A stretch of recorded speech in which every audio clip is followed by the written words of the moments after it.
Hi, welcome to another Generation session. I'm Bruno Batista, and I'm hosting this session with Pratik Patel, who is going to talk us about Quarkus, Java development made fun again. So Pratik is also the president of the Atlanta Jug and one of the organizers of the DevNexus conference in the US. Hi, Pratik. Good afternoon, everyone. So how are you doing? Pretty good. Just trying to survive all the things which are going on in the world, as you know. I hope you are safe. Yes, definitely. Okay, so let's listen to the joys of Quarkus. All right. First, I'd like to thank the JNation team for having me speak. I was hoping to be there in person, but I guess we'll have to wait till next year for that, right, Bruno? Yes. I hope we have you here next year. I'd love to come. It would be my first time in Portugal. I was super excited to visit, but I guess we'll just have to delay my visit for 1 year. But anyways, we're here to talk about Quarkus. So let's get on with the presentation. If you have any questions, please put them in the chat window. Is that right, Bruno? Yes, people can use our Slack channel. There's a room just for us. And also on the YouTube stream, there's a window where people can post questions. And I will relay them to you in the end. Awesome. So if you have questions, please, by all means, ask those questions. And Bruno will relay the questions to me in real time. I want to make this as interactive as possible so that everyone can get a chance to learn about this and get their questions answered.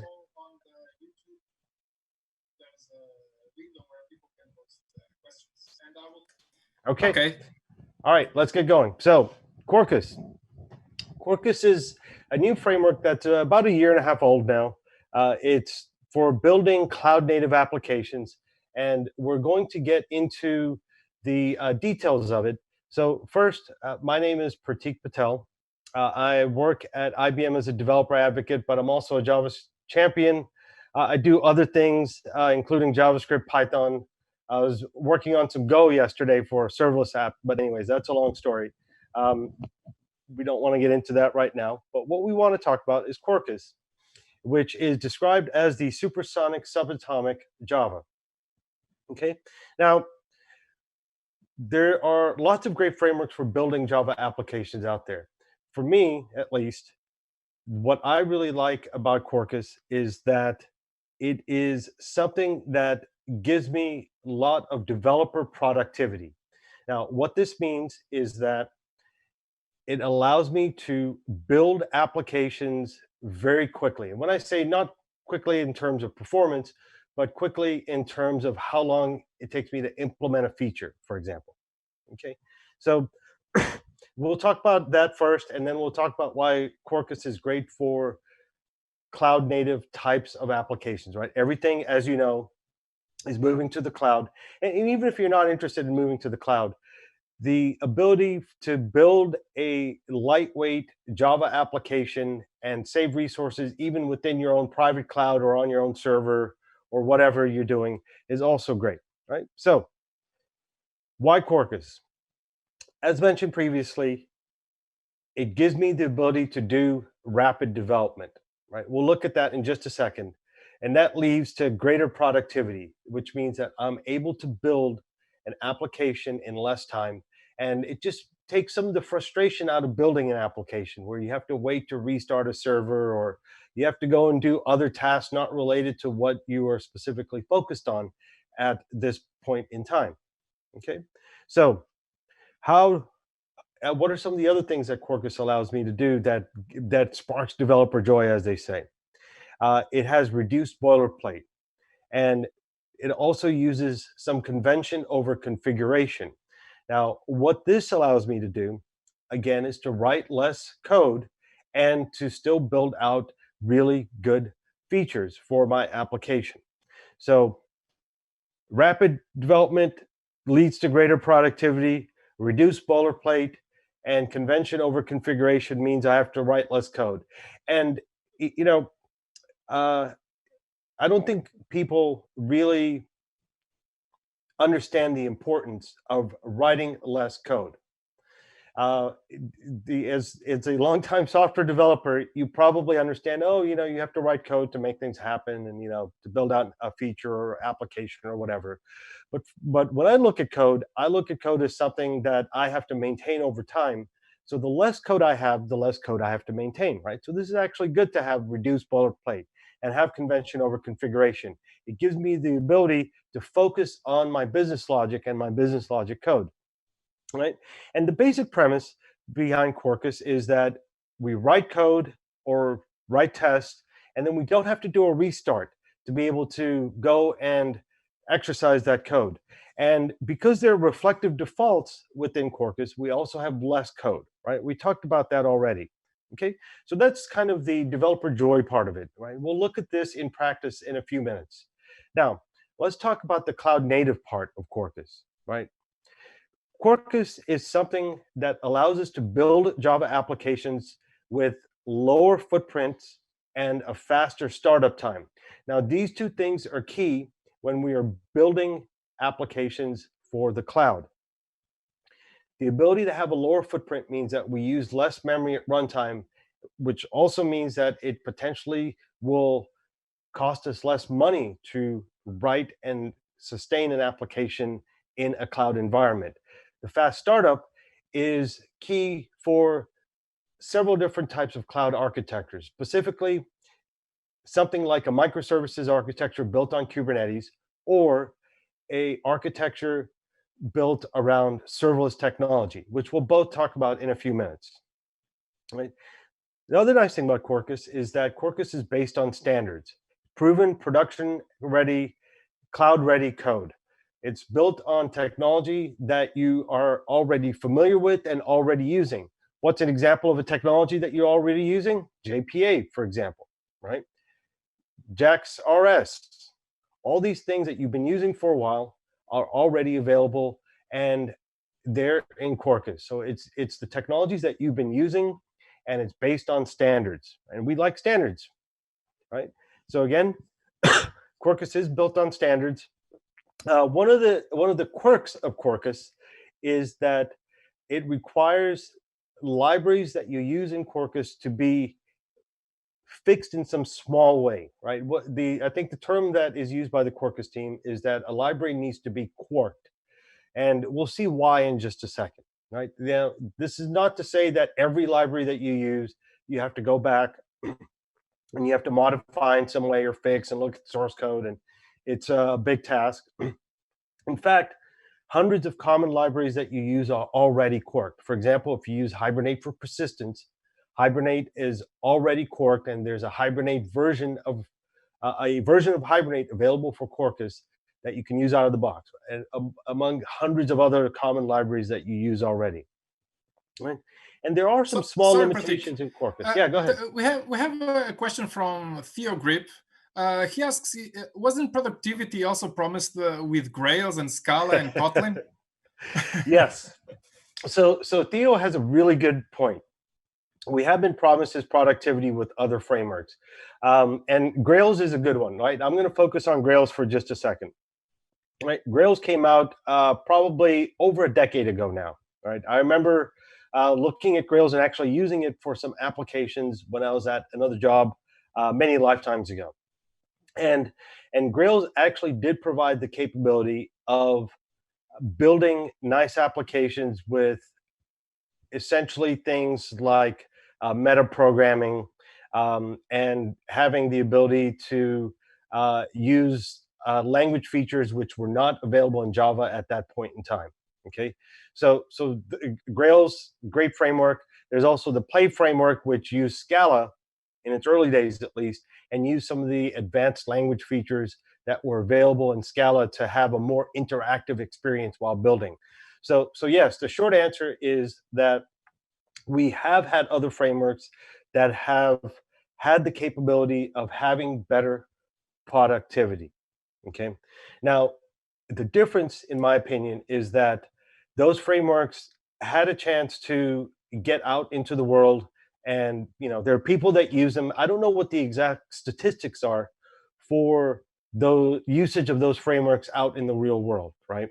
But those frameworks were at a certain point in time when we were building monolithic types of applications. And when we think of the types of applications we build today, we are building more and more apps which are targeted for the cloud. Now, I don't know if Rails is specifically cloud native ready like Quarkus is. I don't know, for example, if the play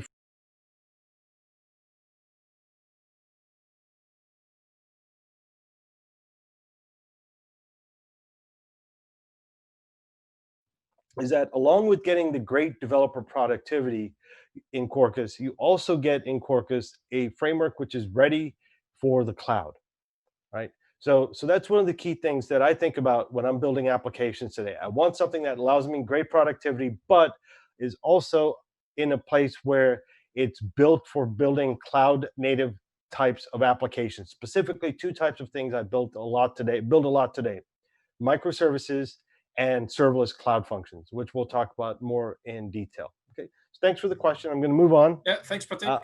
Yep. So I'm going to move on here and talk. We talked a little bit about the limitations, right? Because of the way Quarkus is built and compiled, not necessarily at runtime, but at build and compile time, to get that very fast startup time, it does have the need to have libraries be modified in a small way. Again, you don't have to do that. Almost all the common libraries that you use are already ready for Quarkus. And the other thing is that there are some small limitations in the implementation. For example, Quarkus comes built with CDI. It's CDI, but it's limited, right? It's not 100% spec compliant. If I had to say how much spec compliant it is, I would say that it's probably 98% spec compliant. But those are like the edge cases and not the typical developer things that developers use, okay? And there are workarounds for those things as well, okay? All right, so what I want to do now is we've talked briefly about the two reasons why Quarkus: developer productivity and cloud native ready for serverless cloud functions and for microservices, for example, and Kubernetes. Now, let's take a look, or let's take a step back and talk about Quarkus in comparison to how you have been building applications, or how we've been building applications in the Java world, which is focused around the monolith, right? So this is your favorite framework you're using today. I don't need to name them. You already know what they are because you're already using them, okay? But let's compare a standard Java monolith application with microservice and serverless principles, architectural principles. So when we think of a cloud function or a function as a service, that's what fast means on this slide. Architecturally, that thing should be small. It should be a unit of work, and it should nominally be single purpose, right? It should be small, right? We don't want to deploy a massive monolith because that's not a microservice and that's not a cloud function. Again, we are comparing a Java monolith, or a monolith in any language for that matter, to something that is more cloud native like microservice or serverless cloud functions, okay?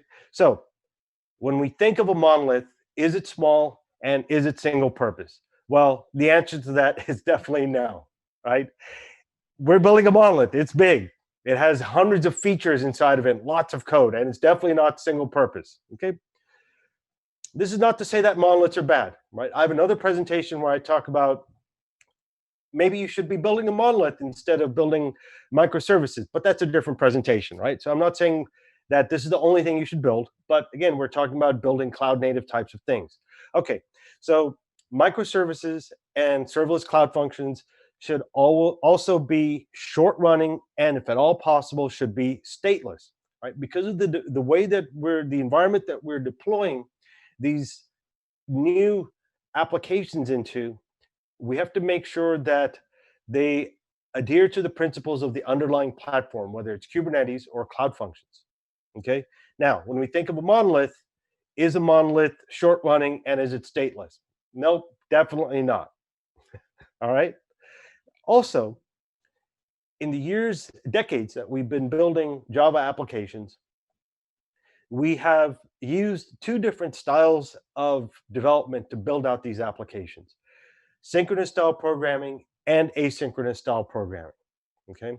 Now, when we think of our Java monolith and the style of programming that we do in Kubernetes or in serverless cloud functions, do Java monoliths and cloud native environments, are they the same?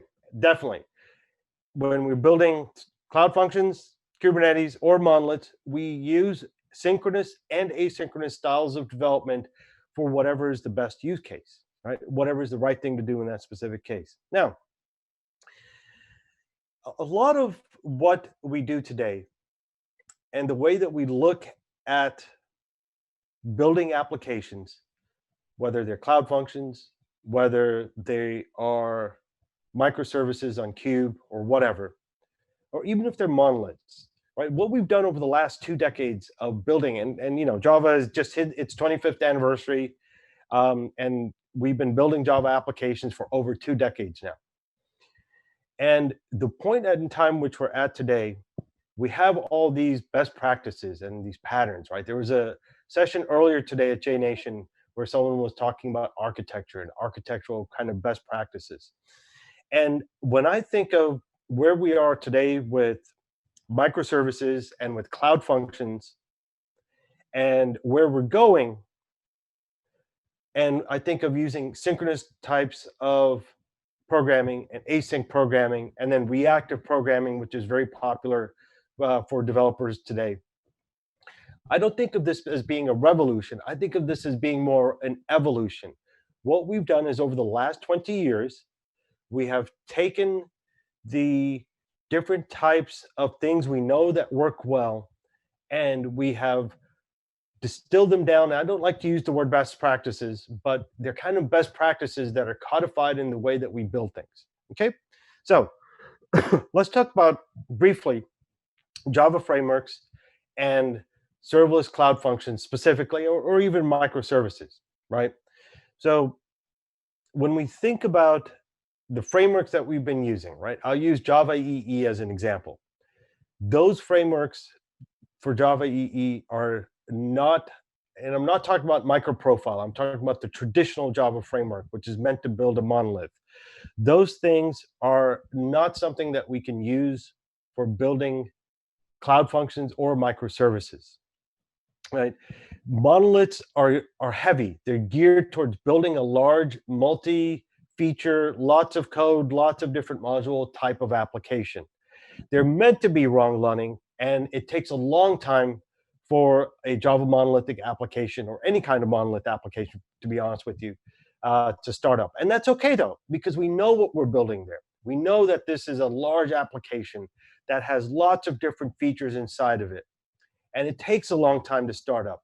But what we do for those applications that take a long time to start up is we use some kind of distributed deployment model, like a HA, high availability, or cluster-based architecture for deploying it. So what we do is we may have a cluster of 5 different running instances of our monolithic application. And when we want to do an upgrade, we'll bring down 2 of those, upgrade them, bring them back up, and then bring down the other 3, and then bring those other 3 back up and start our cluster running at full capacity again, right? So we figured out how to work with that properly.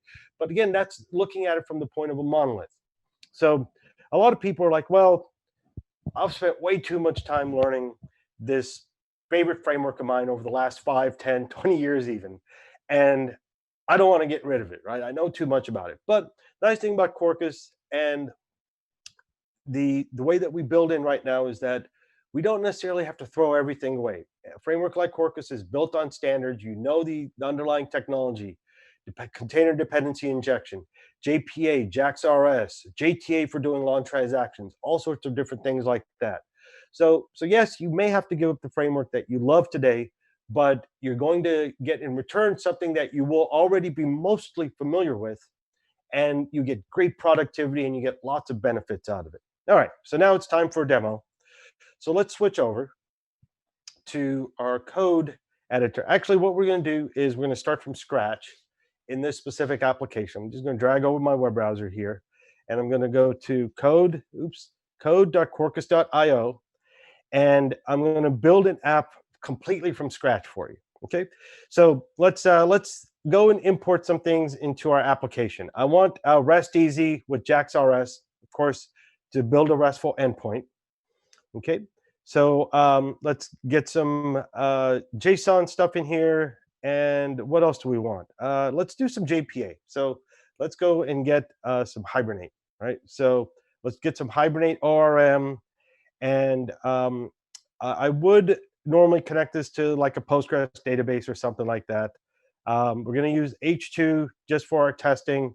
As we go down here, you see there's lots of stuff here. Flyway to handle database schemas, Infinispan for data grid. You can do transactional memory. We can do reactive messaging, for example, to connect to Kafka. So for example, if I put Kafka here, right? Oops, what happened to my screen? Oh, there it goes. Okay. So like I could put in reactive messaging, Apache Kafka, et cetera, et cetera. Anyways, I have enough for us to get started, right? I have these things here on the left, REST easy, Hibernate, and a couple of database drivers. So let's go generate our application. All right, now I'm going to drop to the command line, and let's go into a temp directory. Oops. And actually, let's go here. I should. Okay, so I'm going to do unzip ~/downloads code with Quarkus. And it looks like I have several of them. I'm going to do this again, actually. Hang on. Let's go. I'm just going to make sure I get the right one here. Okay, CD that to here. Oops, not CD. Copy. It helps if you use the right command on the command line, right? Okay, so let's copy that into here. Unzip code with Quarkus, and it looks like I have multiples of those. Okay, so there we go. Now let's go into the directory. Here's my template Quarkus project. I'm going to start this up in a code editor here real quick. Okay, so let's get this in here. And while we're looking at the sample project, I'm just going to do a Maven install and make sure everything looks good. Okay. All right, so let's have a quick look at the sample Quarkus project. Let's dive down into the main, and let's see what we've got going on here. Okay. So here is my example resource. Okay. So let's see if our build succeeded from the command line. And let's make sure we're in the right project. Okay, there's our project, example resource. And let's have a quick look at this, see what is in this file, what it was generated. We'll go look at the POM in just a second, but let's start with the code here. So I'm going to say with the path of hello, for a get operation that produces media type.textplain, just print out hello. Okay, that looks easy enough, right? So let's drop to the command line. I'm going to do Maven Quarkus dev. This will take a second to fire up. All right, there we go. And while that's happening, let's jump to our web browser and let's go to localhost :8080, and the endpoint was hello, I think, right? Let's double check. All right, so the endpoint that we created using this path annotation was hello. So that looks good. Looks like Quarkus is started up. It looks like it started up with these features: CDI, Hibernate, database drivers, et cetera, REST easy. Okay, and let's see how long it started in 2 seconds. That's a little slow. It looks like I'm running a lot of stuff on my computer today, but here is my hello. That doesn't look fun. So let's go into our source code and say hello to JNation, save that, and let's go reload our web page and let's see what happens. And you can see here it says hello to JNation. And if you noticed, actually what I did is I made a code change and then went and immediately tested it. So let's look at it again. Okay, so I'm going to say hello to JNation, and I live in Atlanta in the US. So I'm just going to save that, make that code change, and then I'm going to go and immediately go and reload that.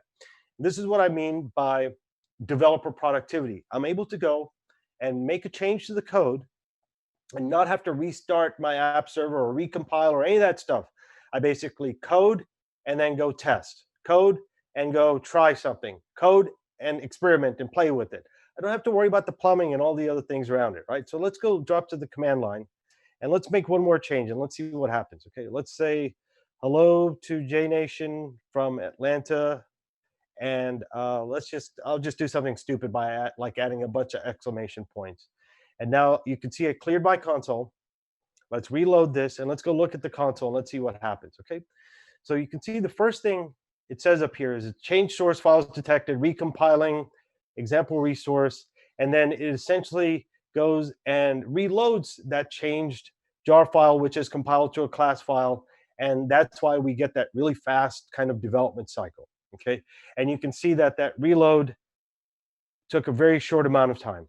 Okay, so it doesn't actually take very long. It takes less than a second for it to reload, and this is one of the great things about Quarkus is it gives you this amazing developer productivity. You don't have to restart everything over and over again to get things to work. Okay, so let's go do this real quick. All right, let's create. Oops, wrong editor. Okay, let's go and create a new file. We're going to say new Java class, and we'll call it greeting service. And let's give this greeting service some properties. Okay, let's say the first thing would be, actually, let's just do public. Let's do something simple. We'll say public string, say hello, and we'll take a string of name, return name. Okay, so I'm just creating basically like a quick service file, right? To hold some code, return hello from Atlanta to JNation, comma, and the name. See if I can do this right. Okay. And now how do I use this new service file? How do I use dependency injection to use this in our application? Well, what I do is I say @inject greeting service, and we'll just call this service. Okay, oops. And then instead of this message, I will say return service dot say hello. And for now, I will just put in my name and make sure that everything is okay. And let's go and run this. Let's see if this will work or not. Okay, so let's clear out our console and let's go reload this. And what do we get? We got an error. Unsatisfied dependency for blah, blah, blah qualifiers default. Okay, I think I know what I did wrong here. Okay, let's go back to our service that we tried to inject. What happened is we declared this service, but we didn't tell the framework that this is a service that can be used to be dependency injected somewhere. So what I'm going to do is I'm going to say, let's make this a class file or a service that we can inject into something. And in this case, I'm going to say, I'm going to scope this across the application so anybody can inject this. Okay. So again, I added application scoped. We'll go to example resource. I'm injecting that service. So let's go to our service here, and you can see this works. It looks like I forgot to put a space in here. So let's go in and fix that. Okay. And then reload it. Again, you see, I didn't have to reload anything. I just went and added that little bug or fixed that little bug where I didn't have a space. And I just went and reloaded that. So anyways, that's super nice to be able to do that. So let's move on. And let's do something a little bit more elaborate here. Okay.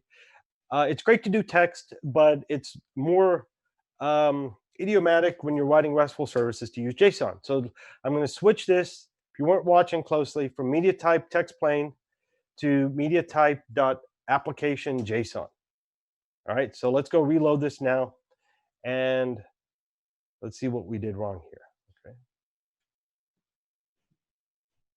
Okay, we should get this. Okay, and this is just a get. So let's try this again. Okay, probably don't need to go look at the raw output. So let's go do that now at this point. Okay, we'll say I'm just going to be lazy and grab a curl command from the command line, so that I don't have to write everything out or have you watch me do everything by hand. Okay. Okay, so I'm just running this from the curl command line. Actually, let me get rid of some of this busyness. Get rid of the verbosity. Okay. So there's that. And now let's build on this a little bit. Let's actually do, let's actually try to do something. We'll say @post.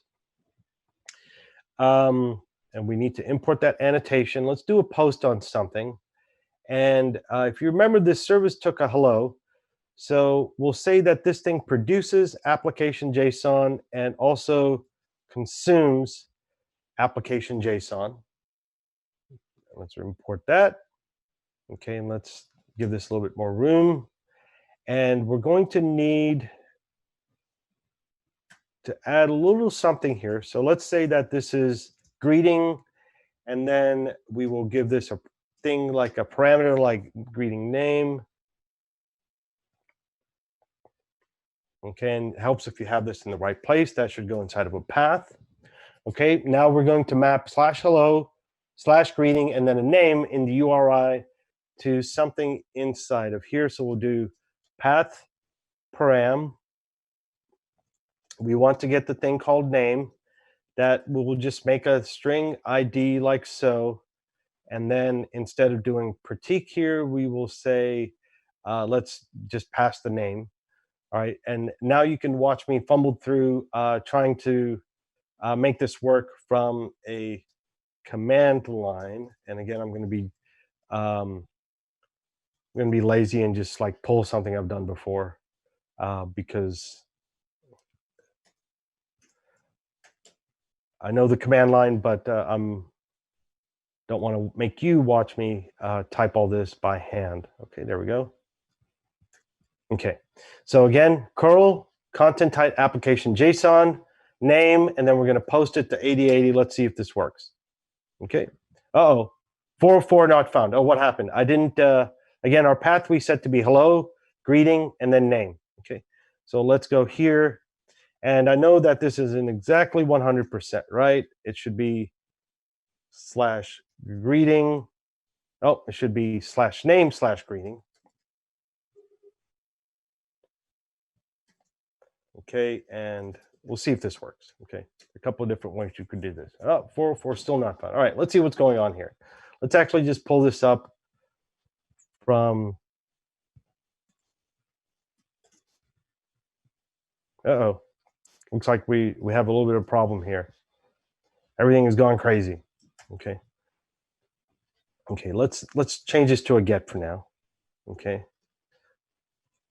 And we're gonna comment this out. Let's just get something working. Path hello, greeting, get, name. Okay, let's see if we can get this working at least. All right, so there we go. I got that to work at least. Let's change this. I was probably mixing my different things here. Okay. Anyways, just wanted to show you like kind of how REST Easy works. And what I was specifically using in this case is these annotations. If you look at the imports, as you can see, come from javaw.ws.rs. So these are built-in types, or sorry, these are standard JAX-RS types of things. Okay, we could continue down and develop this like full RESTful application with JSON and everything like that. But since we don't have a huge amount of time, we have about 17 minutes. What I want to do is I want to show some of the other helper libraries, or specifically some database stuff, so that you can get an idea of like what more things that you can build in here. So let's go in here and let's create a new class. Let's call this, let's say we're building a blogging system, for example. Okay, so I'll say new Java class, and we'll call it article. Okay, so here's my article. And again, what I want to do now is I want to show some database operations using JPA and Hibernate. And one of the things that's really nice about Quarkus, in my opinion, is it comes with this helper database layer called Panache, right? So there it is. It helps if you spell it right. Panache entity. Okay.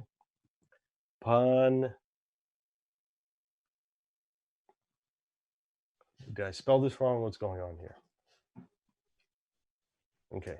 Maybe the import, the POM, the dependency. Yeah, you know, you're right, Bruno. Maybe I didn't import this properly. Let's go have a look to see what's going on. Okay. All right. So let's go to my pom.xml here. All right. There's rest assured. There's Quarkus Hibernate ORM. And you know what? You're right. I don't think I imported in the Panache part of this. So what I need to do here is I can just use straight Hibernate ORM JPA, but what I want to do is I want to use Panache. So let's go save that, and let's see if that fixes it. Okay, let's. So while we are here, so we have Yeah. a related question from Victor Grazi. Yep. So can Quarkus look at the POM and determine the dependencies, or do you need to add them all manually? Well, I'm not exactly sure what Victor is asking, but if you look in this case, it's actually a good time to take this question, right? Because Yeah. I was missing a dependency on. Basically, this is what I was using before. Let's make this bigger, okay, and go down to where it was, right? So before I had this, I just had Quarkus or Hibernate ORM, but what I was missing was Panache. But if you look at this, you can see that I'm not explicitly. Let me make this smaller now. Okay, I'm not explicitly adding in Hibernate, right? So if I do a search in this source for Hibernate, I only have it specified here. So the Quarkus Hibernate ORM artifact uses Hibernate underneath the hood. So I don't have to manually add Hibernate in. It's already, I guess, implicitly or explicitly, implicitly included for this specific application. Yeah, but basically Quarkus creates some bundles of libs to give you the complete functionality without the need for you to collect this and that. So you get the package and it's working out of the box. Yeah, that's kind of like a standard kind of a dependency tree for Maven, or especially when you're using pom.xml or Maven POM. This probably has some specific dependencies. So if we drop, the Maven has run in the background already. So if I go into target and lib, and let me just do this, make it a little bit easier. ls target lib, right? You'll see that it pulled in, for example, org.hibernate, commons annotations, and blah, blah, blah, right? So that's a specific library that we need to use in this case. So yeah, that's a good question. Okay, now let's get back to our code. Yep. Okay, so let's see if this works now. All right, let's make sure that our IDE has all the changes it should. Now we have our Panache entity, which is great. All right, that's what we need. So now let's say that we're creating this article. So we'll do public string title, and then public. We'll just be lazy and say we'll just make some of these things string. We'll just do this the easy way. Okay, so here's our Panache entity. Now, if I go into my resource and let's say that I want to use this, I could just go into here and let's say instead of doing this get, let's clean this up a little bit. Okay, we're going to send this as JSON, and let's just call this get all, and then we're going to return article dot find all. Okay, so that should be that. And of course, we have to make this the right thing, right? So a list of articles, and this should be good now, but let's see what this is complaining about. It's complaining about, let's think for a second. Okay, we should have all of our articles here. Let's do, see what it's complaining about. It requires articles, Panache query typed all. Yep, okay. So the problem here, let me just show you real quick. Okay, and then we'll move on rather quickly to get to where we need to go. All right, so I was just using the wrong thing. We weren't using a finder. We just want to get everything. Okay, so we're going to do a list all here.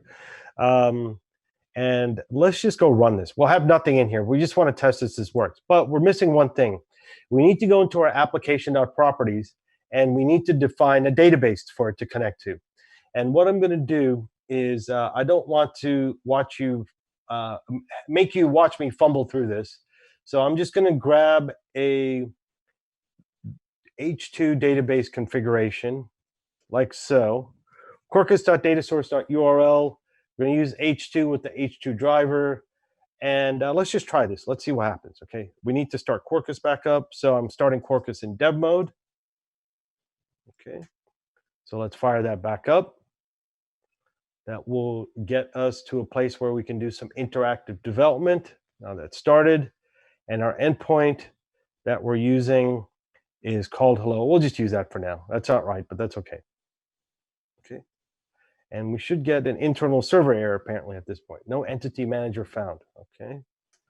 Oh, wow, someone on the chat, Tiago, is asking if you forgot the entity annotation on the article. Yeah, that's actually a really good point. And I'm glad somebody's paying attention, because he's absolutely right. We forgot to mark it as an entity. Yeah, one thing with Quarkus is, that I found is that if you don't have at least one entity, it will not start the entity manager, so we will not have anything. Oh yeah. So the error that we're getting here is that we haven't told the H2 database engine to go and basically create the schema and everything. So I'm going to go and do that real quick, and then we'll kind of wind up this demo. Okay, so let's do that, and then let's reload this. And you can see that you can't see it because it's too small. You can see we had an empty set here, but it worked. But if you notice, one of the reasons why I make some of these mistakes here is to go and fix them. And if you notice, what I did here is I went and actually updated the application.properties, but I didn't restart the app server, right? I just basically did a reload, and then Quarkus goes and it reloads my class files, it reloads the property files, and it does all that kind of stuff, right? So I don't have to restart the app server. When you're running in dev mode in Quarkus-dev, which is what we're running here, right? You can see that I have my output here, but it does a hot replace even against the application.properties, which is really nice. This is what I was referring to when I meant developer velocity and developer experience, developer joy. You don't have to worry about all these kind of small things that menial tasks. You just write code and you go for it, right? So let's go and let's just kind of make sure this works, right? So what I'm going to do is I'm just going to be lazy here, and how can we go and create a quick article here? Let me think for a second. How should we create this? Let's just do this. Okay, we'll say, again, I just want to show that this works. Article equals new article. Okay, and then I'll say article dot author equals, and whatever. I'll just put myself down for now. Article dot title equals Quarkus guide. I don't know. And then I'll do article dot persist. And then let's save and let's reload this and let's see if this works. And of course, it's not going to work because I don't have a transaction around this. So what I need to do is that if this were a place where, for example, let's actually go and just create it, right? I'm going to do, and again, this is not how you would produce a real application, but that's okay, right? We'll say public void. Let's pass it something. Let's pass it string, public string, create article, right? Create article. Okay, and let's just copy this stuff here, right? And what we were missing here is that we didn't say that there's a transactional marker around this. Okay, oops, what happened here? Typing too fast. Okay.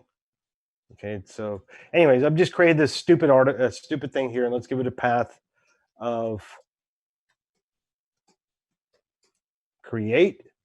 Okay, and what I need to do to have this be transactional is I basically just, you can probably guess, I can just apply a transactional around this, and this is the create endpoint, so let's go into here and do a create. Okay, it helps if you prepend it with, again, I'm still under hello, and this is not how you write it. We get an okay up here. And so now if we just go back to hello get, you can see that we have our created thing. Okay, anyways, this is not 100%, of course, how you would create a real RESTful endpoint, right? I have lots of samples on this on my GitHub repository and a full kind of hands-on workshop that you can work through to get familiar with Quarkus, I just want to give you a feel for what this looks like. Okay, so we have about 5 to 7 minutes left.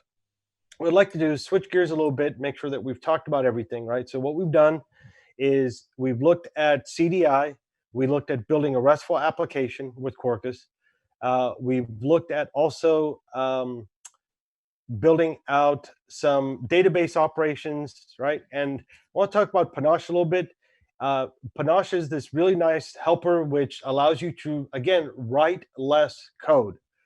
For me, that's like a big thing, not because I'm lazy, I am lazy, but it's more about it's less code that I have to maintain, and it's a way for me to get a feature or something that I'm building out much, much faster, right?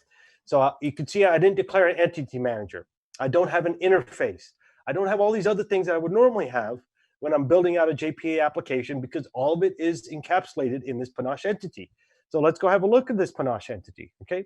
Public abstract class Panache entity extends Panache entity base, and you can probably guess what's in this Panache entity base, right? Here's the persist I was using.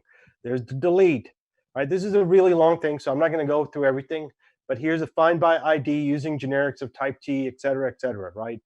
And of course, what's underneath this is that it uses Hibernate underneath the hood, and there's this other helper class which is used called JPA operations, et cetera, but you as the developer have access to all the things which are underneath it. Now, you may be saying, well, what if I need to do something a little bit more advanced, aside from like what's just in here, okay? So let's look at this, right? This title should be not blank, okay? So here's some validation that we put in, right? The author should also be not blank.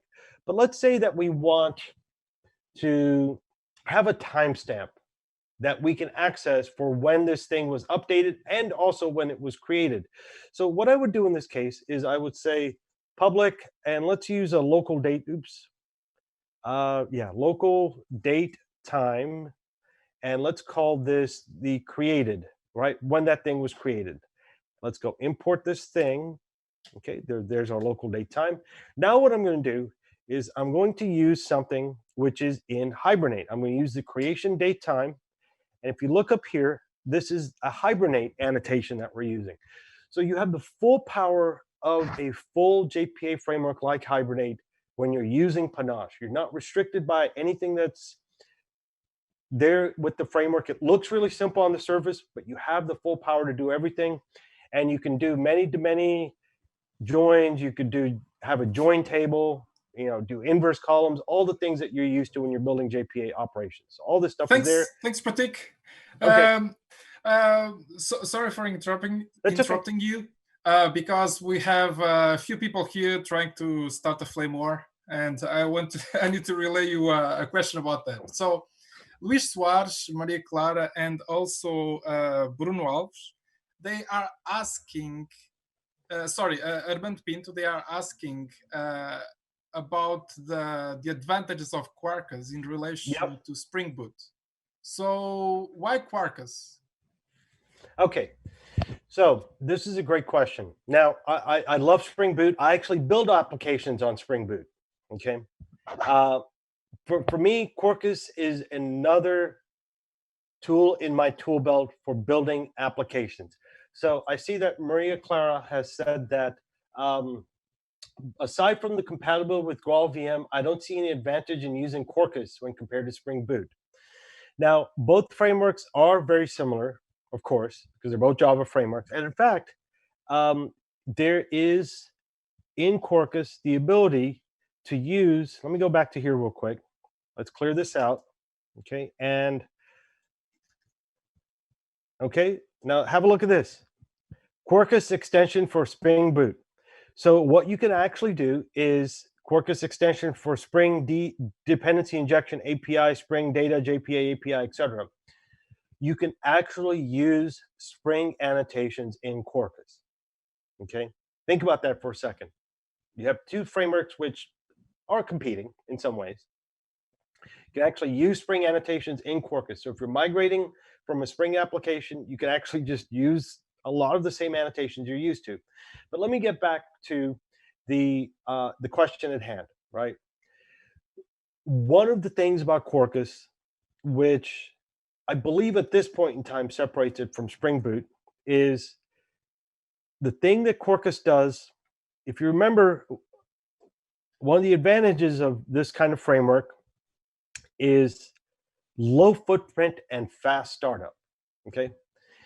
Now, the reason why those libraries that use in Quarkus have to be corked and have to have some things done to it is because what Quarkus actually does is it gives you the ability to have really fast startup time. And the way that it does that is it uses ahead of time compilation. You can use reflection if you're running in JVM mode, but not in GRAL mode. But it does things like annotation scanning, XML parsing, and all those types of things at build time, not at startup time. So what that allows you to do is your Quarkus application starts up super fast, right? Watch this, java-jar target code with Quarkus runner.jar, right? And how fast does this start up? So this application, this Quarkus application in production mode started up in 1 second with CDI, Hibernate, JDB, all the JDBC, all these libraries inside of it. It started up super fast.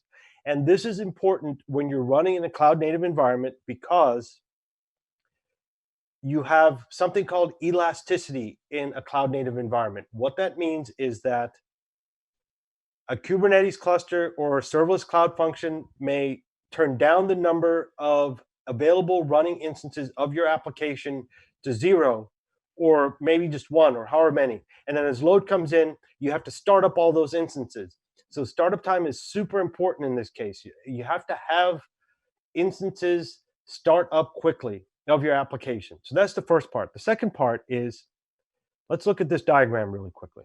Okay, so super fast startup time. This Quarkus application started up in less than a second, right, or about a second.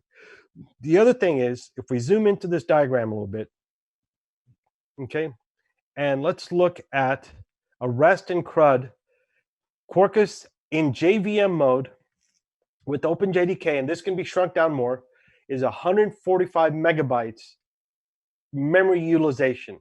A traditional cloud native stack is actually 200 megabits plus. So you actually get a big memory savings as well as the faster startup time. Okay. And actually, I've been able to get down to reduce this amount of memory that's used at runtime to less than 40 megabytes in size by using Quarkus in command mode. Okay. So you might be wondering, well, why do we care so much about memory? Yes, I understand the faster startup time, right? If you're coming from a cold start in your Kubernetes cluster or your serverless cloud function, and you have 0 of these things running, and you need to start up, you don't want to penalize the user by taking 5, 10, 20 seconds to start up. Having it start up in a second like that is what you want, right? But remember, when you run in the cloud, you pay for how much memory you use. So if your app takes 500 megabytes at runtime, then obviously that's going to cost a lot more than your app running inside a 100 megabyte container. Okay, so that's the two big things, right? Sorry, faster Pratik. Startup, lower footprint. So sorry, Pratik. Thanks very much for the presentation. You certainly gave us a few debugging tricks. Very nice. So we have a couple more questions on the Slack channel, but we will not be able to ask them here because we are out of time. So let me say one more thing real quick. Okay. First, let me thank everybody for coming. And second of all, you should see on my screen, I have both virtual and pace yourself, your own pace, self-guided workshops available. So if you want like a virtual workshop with a walkthrough where I basically like walk you through a 2-hour, 4-hour workshop on getting hands-on with Quarkus, just reach out to me on Twitter, or you can just grab the source code off my GitHub repository. And my GitHub is just /Pratik Patel. And you can just work through those workshops yourself. And there's a lot of exciting things happen. One thing I was referring to earlier is getting like super fast startup times in a cloud, kind of a serverless cloud function environment. And Quarkus just came out with something called command mode, where you can write command line utilities. And I've taken that and I've converted that into something that runs as a serverless cloud function, and it's super nice. Anyways, last few points.